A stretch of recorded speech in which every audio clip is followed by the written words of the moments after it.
Hi guys, Miggy Make It Go here with another how-to video to make your life easier. Today I'm going to be looking at replacing the CMOS battery in a laptop. So I have a Dell Latitude. It's quite an old laptop. What I was finding is that the laptop wasn't keeping time. I had the correct time and date settings in there to automatically update, but every time I turn the computer on, it would have a different time, and that was very frustrating. The thing is with a CMOS battery, I'm not sure if it's called CMOS or CMOS, but anyway, the thing is with a CMOS battery is that your computer will forget basic settings like the time and date. There are other registry settings that may be affected as well. It's a pretty simple fix, but it does help if you have the right parts and you don't have to do what I'm doing in this video. The first thing you want to do is make sure the laptop is completely unplugged, remove the battery, and then remove the back. There are a large number of screws in the back of any laptop. I pulled out all the components I could to start with, and then I worked at releasing all those little screws. So a lot of those screws were actually stuck. I used 3 different methods to try and get them unstuck. The first thing you need to do is make sure you have the right screwdrivers. So I needed Phillips screwdrivers, but I also have some flathead ones as well. You want to be careful that you don't strip the heads off the screws. This is what they'll look like if you do that, and it can be tricky. I didn't have much success. I'll show you these 3 methods. You need to be quite gentle. You don't want to damage those screws.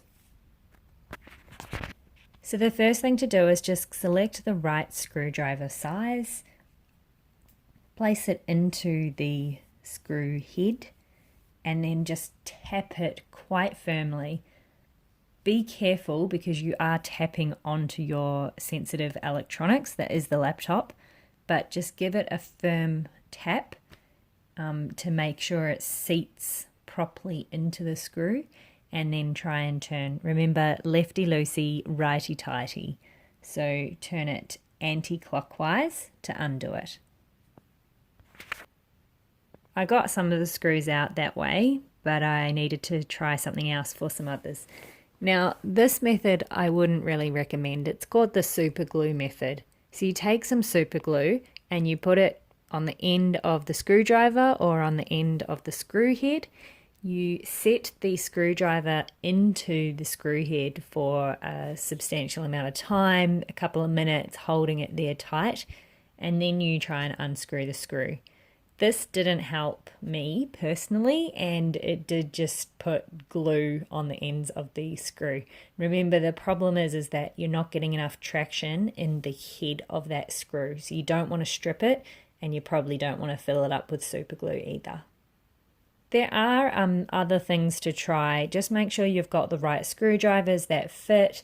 I also used these Ratchet screwdrivers, so they make it a little bit easier to get the right grip that you've got. It's all about leverage.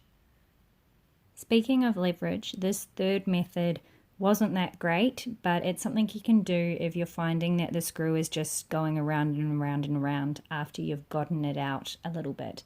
So you just take a flathead screwdriver and you wedge it underneath the screw, and as you are turning the Phillips screwdriver anti-clockwise, you are levering the flathead screwdriver so that there is an upward force on the screw itself.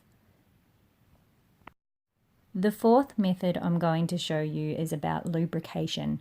I used WD-40, but you can also use CRC or any other lubricant. It's really handy if you have a nozzle such as this one here, and you just spray it into the screw and let it sit for a little while.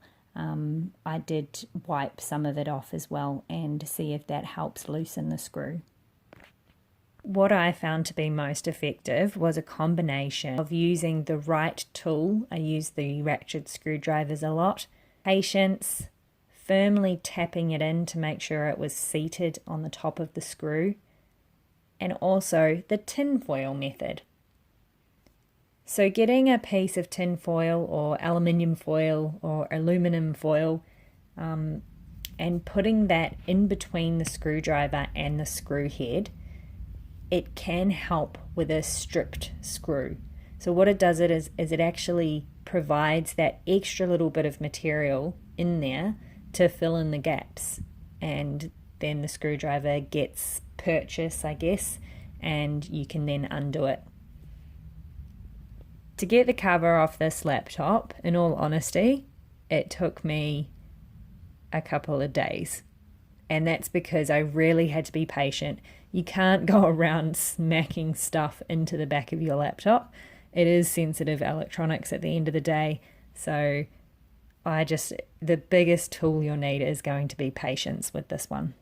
Once I had removed all the screws from the laptop, I opened it up and I found dust and dead bugs. So be really careful and just really gently clean any cobwebs and dirty patches out. You should really use a microfiber cloth.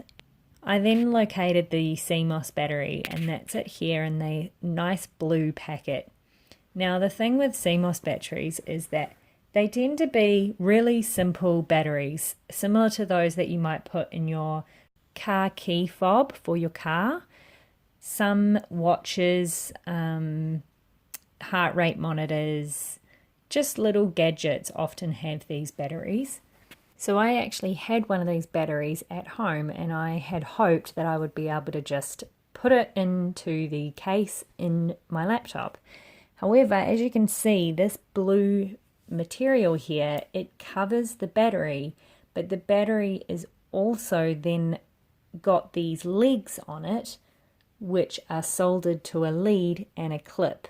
So I would have had to solder directly onto the battery, which is pretty tricky to do, and I would advise against it.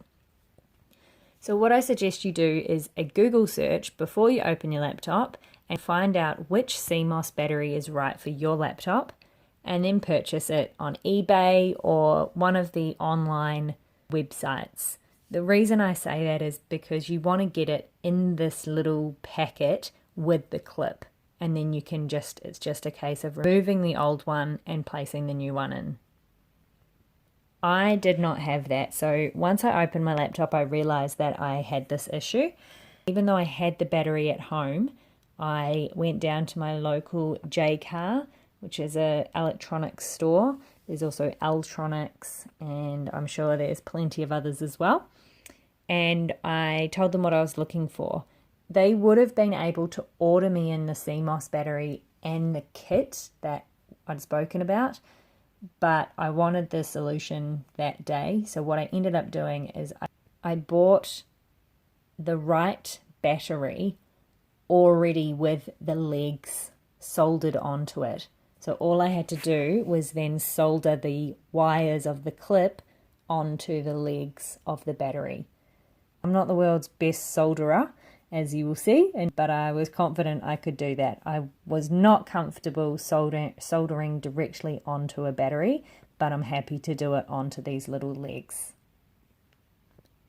While I was at J-Car, and it's a good idea for everyone else if they had trouble getting into their laptop, I picked up a pack of replacement screws for the laptop so that I could get rid of all those stripped out screws that were so difficult to open.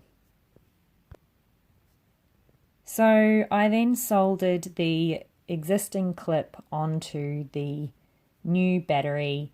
I taped it up with a whole lot of insulation tape and shoved it back in my laptop, did everything up, made sure everything was safe and secure, and then I turned my laptop on. Now, when I turned my laptop on, it was a little bit confused to start with, but I then had to test it by checking those date and time settings, and everything worked perfectly. So if you are having trouble with your laptop forgetting the time and or the date or other fundamental settings, maybe it's your CMOS battery. Do a quick Google search and find out which one you need, and then you can easily replace it at home. You don't need a new laptop every time. Subscribe to our channel if you want to see more how-to videos, crafting, or general advice. We always have something new every Friday we post. If there's something in particular you would like to see, just write it in the comments below, and please give this video a thumbs up if it was helpful to you. I'll see you next time.